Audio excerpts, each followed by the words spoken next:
In this particular video, I want to reach out to you young men, especially you young men. Let me tell you guys a conversation that I had once with my son and also with my daughter.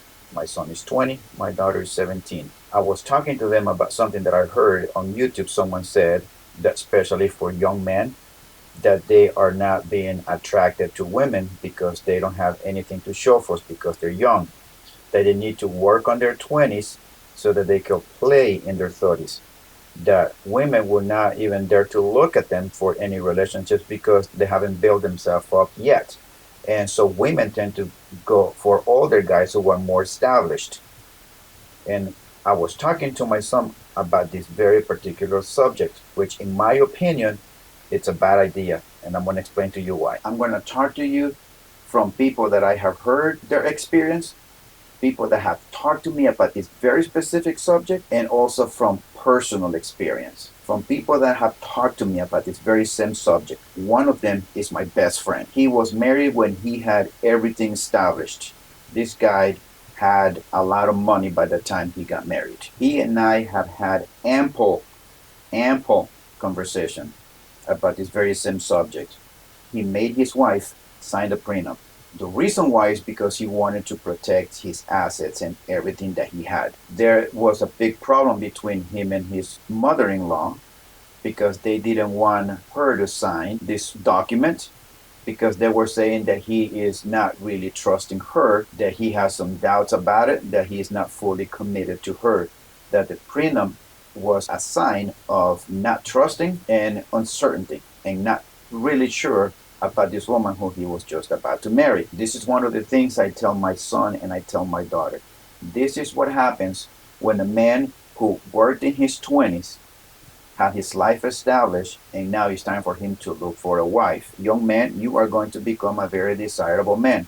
The problem is that it won't, I'm not saying it will happen, but the likelihood of this happening is huge. That when challenges come and then you end up losing everything, you losing your job. You guys have heard of wives bailing out of the marriage because the man lost everything. My best friend says, and he tells me this, and not just him, there's a lot of people that have told me the same thing who had their life established and have gotten married when they have their life put together, is that because their wife has not been with them in the trenches doing all of the hard work, everything that he owns, he did it by himself. She is just enjoying the benefit of their labor. There was no sweat, no tears, there was no sacrifices put from the woman in order for this man to achieve all of these things. He did it all on his own. And so the woman, is a lot easier for her just to come and enjoy all of that because she does not know what it is to suffer. She does not know what it is to go through challenges. She does not know what it is to do with less, to sacrifice, to be able to move the family forward because she just came in when everything was on a platter for her. This is what I tell my daughter. This is what most likely is going to end up happening to you if you end up getting married to a guy who has his life put together. I would not recommend this to anyone. I know there's a lot of people that say that you should have your life put together before you start dating so that you can attract more quality women. But in reality, women are just standing in the finish line and picking up the winner. I tell my daughter, do not be this girl. Do not wait for the winner. The other problem that comes with waiting at the finish line to pick the winner is that because nothing cost her, she has no skin in the game, it is a lot easier for her to spend his money. It's just plain and simple because it didn't cost her anything except just wait at the finish line. And that's what I tell my daughter. Don't wait till you're 30 until you hit this wall to start looking for a partner. You need to get married young and start your family. You need to marry the potential, not the finished product, but you need to marry the potential, which leads me to my second point, which is speaking from experience. I was 22 years old when I got married. My wife was 20. Throughout all of our married life, we have had many challenges, a lot of ups and downs. One of the sacrifices that we had to make, and this is the story I tell my daughter, early in our marriage so that we can keep our heads above water and not to lose the house that we had, is that we had to stop one vehicle and call the insurance company to stop the insurance on the car. We just parked it and we removed the tag.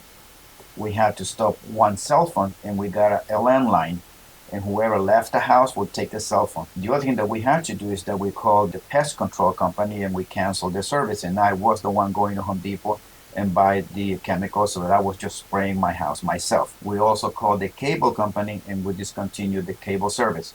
And many other things we did so that we could keep our expenses low, so that we could then have our budget meet our needs. And through the challenges that we faced in the 2008 collapse on the housing market, we were able to maintain ourselves above water. 22 years later, we are now retired, to a point of being retired in the next year.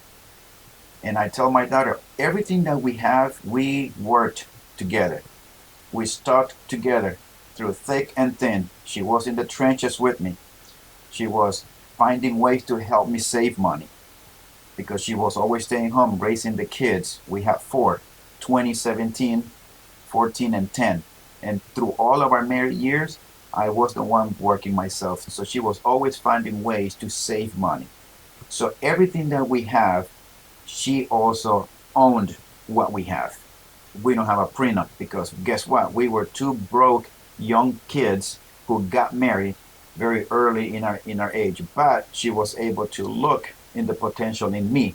And this is what I tell my daughter: talk to your mom about how to pick a man from a woman's point of view, from a young woman's point of view, how to pick a guy with a potential. And I also talk to her about how to also, from a man's point of view, what a man with potential from a man's mind looks like. A man that has a vision and ideas. And I think I'm going to leave that for another video on how to become and have the woman help her see that you have potential, because it's going to be very long. But I do tell my kids and I do tell my wife, heaven forbids, I told my wife, if I end up losing you and if you die, I am not getting married again. I am not going to allow another woman come into my life and take all of my assets or half of it if she decides that she wants to walk out of my life and take half of the things that I have had for the kids. The woman will take all of that. Most likely, I am not going to get married to this woman. And if I do, and if for some damn reason I end up doing it, I tell my wife, I'm going to make this woman sign a prenup and I'm going to put all of my assets in my kids' names. If this woman's going to love me, she better love me for who I am, not because of what I have. And at this point, either it becomes a prenup to protect myself and my kids and my assets, or I just put everything in the kids' names. So, and I tell my kids, if I am willing to do this, and I tell my daughter, you rest assured that there's going to be more likelihood a man is going to want to do that to you. And I don't blame the man. And she actually said, yeah, it actually makes sense. And I tell my son the same thing. And he says, Dad, actually, that makes sense, Dad. So, to you young men, I am not going to give you an advice that I'm not willing to apply myself in my life if I happen to see myself in that situation. And this is the advice that I have given both of my daughter and also my son, giving her what the girl should look for and what the man should be doing instead. So guys, I hope that this video has become of benefit to you guys. I hope that you young men, especially you young men, do not wait, in my opinion, until you're 30 to start a family. The reason I say this is because now that age that I am strong, healthy, and in great shape, and I'm able to do a lot of activities with my kids. My kids have been able to enjoy me, and I've been able to enjoy my kids too. We go hiking, we go rappelling. With my older son, we have done skydiving. We have done some extreme hiking with my kids. There's many stories that I can tell you that I've been able to do with my kids. One is because I'm in shape. The other one is that I had my kids when I was young, and I am still young enough, and they are still old enough to come and do same physical activities with the same intensity. And when my kids move out of the house, they are not going to remember a damn thing about the phone that they had or the tennis shoes that they had, but they will take with them the memories. And that's what you ultimately, man, that's what you want. You want to pass on to memories and create memories with your kids so that when they move out, they will remember those things, and they will remember the things that you did for them and the things that you did with them, and they're going to be able to share the things with their kids. And you guys need to watch a video of the things that I was telling you before when it comes to vetting the girlfriend that you're going to date. do you also need to vet the family. You need to also see the dynamics of the house, of your girl's house, and see how it was run. And this is one of the things that I said in the video, that you need to make sure that the father is not only present in the home, but he's active and involved in the kid's life. When you are vetting your girl, you need to visit the family. And this is one of the things that I'm talking about right now, the things that I do with my kids. We have a pretty solid relationship amongst all of us here. And in our 22 years of marriage, my wife and I have never had a single fight.